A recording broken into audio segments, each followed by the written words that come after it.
Kumusta kayong lahat? Nandito tayo ngayon sa Piso Shop dito sa Japan. So ayan, kasi ito pala yung loob ng Piso Shop sa Japan, or tinatawag na Hakkien Shop in Japanese language. So ito yung pamili ko guys, yung mga bulinaw na maliit, no? Maliit na dilis na tuyo. So ayun, tagpiso lang yan guys. So, ang saya sa ko talaga, nakita ko siya guys. Uy, o, tingnan mo. Soft dried small sardines. So ayun, yun lang pamili natin sa ngayon kasi nga, yun lang naman yung mga kailangan ko. So bili din ako doon, nandyan na sa basket na ilang mga iba't ibang mga candies nga tagpiso na ninyong mga pack. Pero may patong yan na tax guys ha. Ito masarap yan guys. Oh, may ginger, honey at iba pa yung sangkap ang niya nakamix na candy na yan. So, ayun. Bumili din ako ng pang-ipit ng buhok. Piso lang din. At saka yung yung tinatawag na sa amin na, yung automatic yan sa Bisaya. Tawag, hindi ko alam kung saan Tagalog yan. Tapos, bumili din ako ng, yung cotton buds. So, ayan. Ganito pala yan. Matagpiso lang yan, oh. Ayan, tingnan mo. So, kung dito ka sa Japan, tapos, mahilig ka sa mga snacks, pumunta ka na lang dito sa mga, hanapin mo yung Hakkien Shop sa Japan. Maraming mga snacks guys, iba-iba. May matamis, may maalat, lahat. So, ganyan kaganda. Pero, mahal ang cost of living dito sa Japan guys. Hindi siya madaling tirahan. Kailangan mo magtrabaho dito kasi kung wala, ayan. Wala, nga ka din dito. Pero, tahimik, may insurance. Yan ang maganda. So, ayan, ito pala sa plastic case. Pumunta pala ako sa Shimamura nung time na yon. So, ayan. So, ayan. Kanyan, oh, ang dami, diba? Pili lang kayo kung mahilig kayo sa mga, mga chichirya. Dito banday sa mga candy. Diyan, mga candy, ba't ibang candy. Diyan, guys, doon naman ay mga Tupperware. Ayan. So, ayan, no. So, nandito tayo sa... Hi, guys! Naglakad yung lola mo, guys. Galing ako doon, guys, oh. Diyan sa building na may billboard na yellow. Piso Shop yan guys. Pamili ako doon. Marami akong pamili oh. Yan. So, siguro lumabas ako sa bahay. Na guys? Mga alas... Mga alas... Maaga pa. Mga alas 4 siguro. Alas 3 siguro. Alas 3. Tapos anong oras na? Alas 5 na guys. Kasi pumunta ako sa... recycle shop, pumunta din ako sa Piso Shop. Tapos pumunta ulit ako doon sa tinatawag na Shimamura. Shimamura is maroon na siya guys,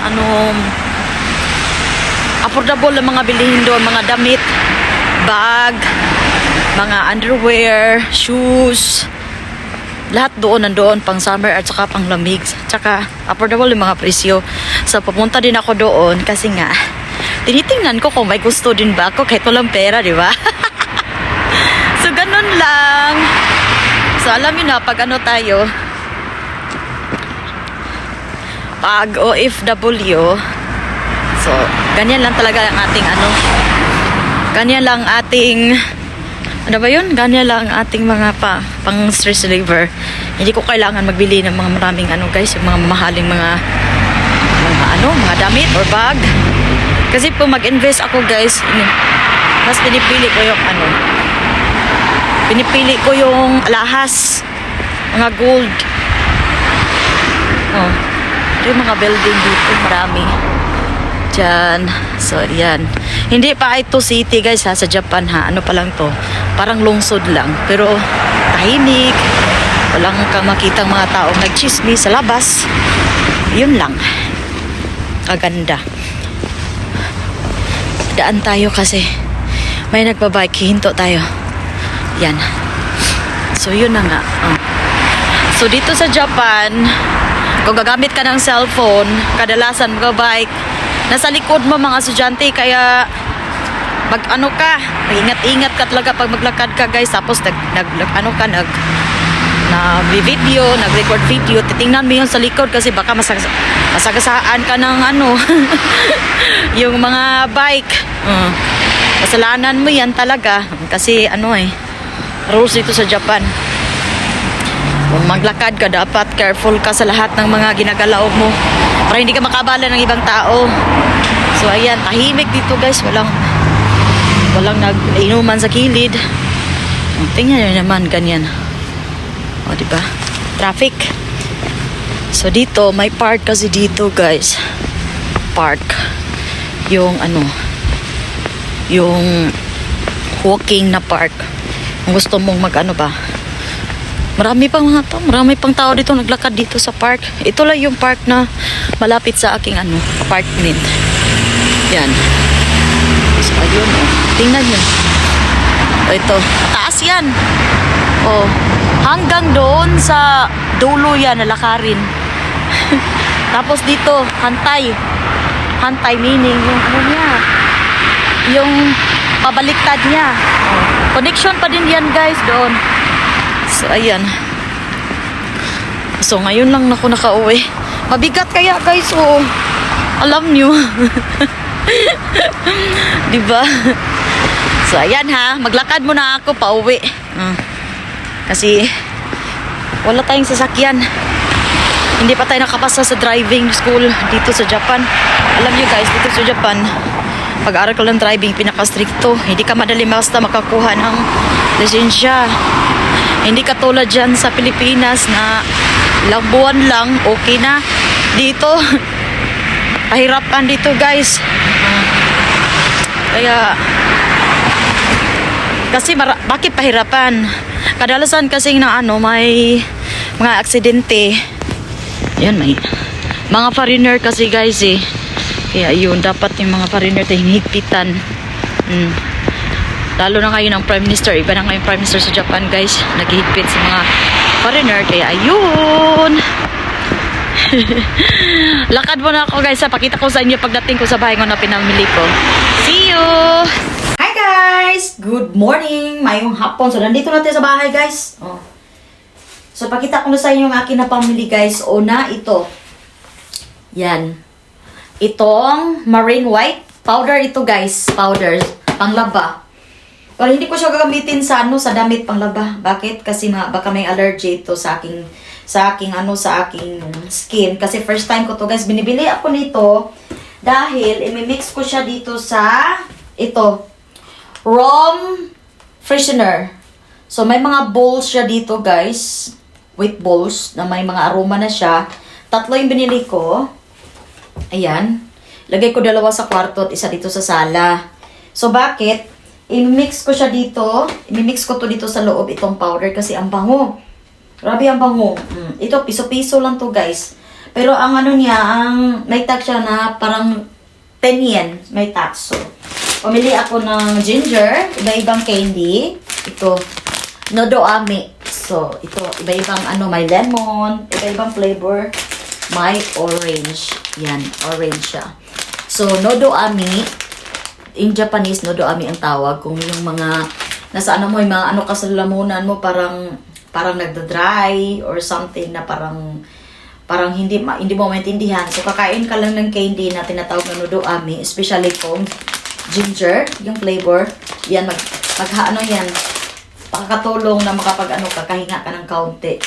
So, ayan. Tapos, umili ako ng chichirya. Yan, piso. Ito, cheese ring. Yan. At saka bumili ako ng roasted peanuts na ano siya, with honey. Roasted peanuts with honey. Piso lang din yan. Tapos itong pang ipit ng buhok ko. Piso lang din. Ang ganda ng kulay guys. Gusto ko yung kulay. Tapos itong sticky note na pastel assort. So pang ano to guys, yung halimbawa kung may gagawa ka ng mga yung pickled mga pagkain, lagyan mo ng pizza. Kukuha ka lang ng isa dito pagkatapos ng sulatan ng pizza. Tapos, idikit mo lang siya sa glass na garapon. Ayun, didikit na siya. So, may gagawin kasi ako guys, kaya bumili ako nito. Tapos, itong pistachio nuts. Piso lang din. At saka biscuit. Mini asparagus biscuit. Oh, guys. Piso din. Tapos, bumili ako ng plastic na garbage plastic. Puti ang kulay. Tapos itong net, draining net, stocking style. Para sa doon guys, yung mga aghugas ka doon ba na salaan ng mga pagkain. So dito masasala. Tapos umili ako nito, tinatawag ito sa aming Bisaya na automatic pang yung dito sa damit kung gusto mong maglagyan. So umili ko piso lang din Yan. Tapos, cotton buds. Yan. Kinatawag ito, in Japanese is membo. Membo. Cotton buds membo. Tapos, itong soft dried small na sardines. Oh, 2 pack piso lang din, guys. Oh. Sa atin, sa Bisaya, bulinaw. Oh, tuyo. Ining Bisaya, tuyo. Tuyo din ko kasi bulad to eh. Tuyo. Tawag na tuyo. Hindi ko alam anong tawag sa Tagalog maliit na isda. Dilis. Parang hindi ko yata. Kung hindi ako magkamali, dilis yata, guys. Oh. So, ayan. Tapos, sumunta ako ng ano, guys, ito, pangalan. Nasa plastic. Yan ha. Tandaan niyo. Shimamura. Ito yung plastic Shimamura. Ganyan ang pagkasulat. Ang Shimamura, guys, is yung mga affordable na mga ano ditoon, guys. Mga damit, pantalon, panglamig, pang summer, pang bahay, dan bedsheet, lahat. Ang wala nandoon is pagkain lang. So, halos nandoon lahat. Pero ang kortina, wala ha. Walang kortina ha. Okay? So, wala din mga kitchen utensils. So, nandoon yung mga underwear, pants, shoes, sandals. Basta nandoon, guys. So, pag gusto mo bumili, pumunta ka ng Shimamura, may pagkaano siya, hindi masyado yung yung presyo niya mataas, no? So, pumunta ako sa Shimamura, bumili ako nito na craft top na puti. Ito yung carton na ito. Carton. Sikat to sa Japan. Hindi ko marunong pangalan. May nakalagay dito ang pangalan pero yung kanji, guys. Hindi ko marunong magbasa, guys. Naghalaga lang siya ng 300 yen. So, ang tax is 30. So, 330 yan lahat. So, ang kanyang size is L. Oh. Diba? So, yun ang kondo. Diba, lalabahan ko to, guys. Iba kasi ako, guys, kahit bumili pa ako ng mga bago, hindi ko yan kaagad isusuotin. Lalabahan ko muna siya. Kasi Makati. Hindi ko alam bakit Makati. So, ayun na pamili natin, guys. So, gusto ko pa yung clip, oh. Ang ganda ng kulay. So, ayan lang. Pakita ko sa inyo. Nagkalata tayo dito. Nagkalata yung lola nyo. Oh. Kunin na sa inyo yung pamili. Kunin yung pamili natin. Ito ay nagkahalaga na sa pera sa Pilipinas is 817 pesos. In Japan, na pera is Nising Sambiak yen. Nising Sambiak yen. So, equivalent in 817 pesos, 12 guray, something. O, yan. Tingnan nyo ang ating pamilya. Yan lang, oh. Tingnan nyo. Yan na. Nagkahalaga na yun ang ano. Nagkahalaga na yan mga... Well, hindi to kasama, ha. Ito sa piso-piso lang to nga shop. Yan. So, ayan, oh. Yan lang. 812 na yan. Diba? Yun lang nabili natin. Kung may mga tanong kayo tungkol sa Japan, try nyo mag-ask sa comment section. At itry natin sagutin hanggang sa aking mabot makakaya. Okay? So, thank you for watching. Subscribe for more. Bye. God bless you.